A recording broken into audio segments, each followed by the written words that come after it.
I'm curious as to how you would define unschooling in your guys' lives. So the way my kids learn is not in the school type manner.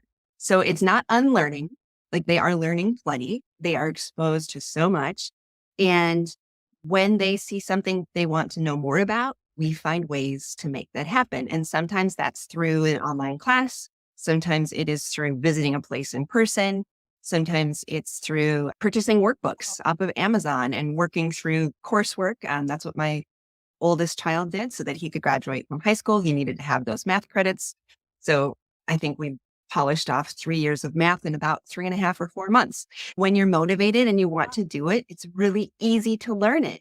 I just make sure I'm checking in with my kids about what they want to learn. Some people are radical unschoolers, meaning they don't push their kids any direction at all. It's all about the kids. I'm not so radical. Like we're in Tokyo. Today, we're going to go see one of the folk museums, which has different architecture from over the centuries. Like this is what a village used to look like 200 years ago and on and on. So they don't like going to those places, but I do. So I'm going to take them there. We're here. We're going to learn a little bit about this. And so I do give them pushes now and then. When we go to a museum, I'll tell them, go read that sign so you learn something.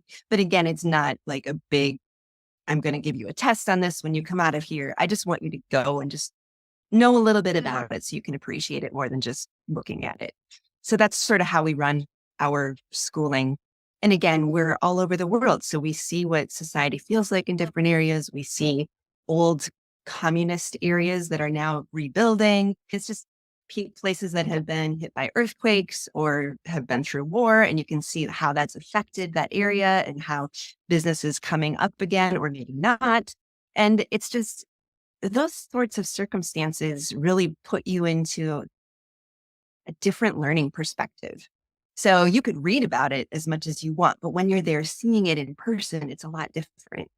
We just spent some time in Normandy earlier this year, and I am not a war fan, a history buff, anything, but I like stories.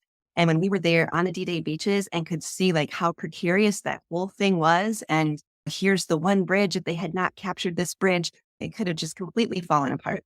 I mean, it was incredible. And I was so interested in learning myself just because we were there. So we do a lot of immersive learning just so that we know a bit more about the places we visit.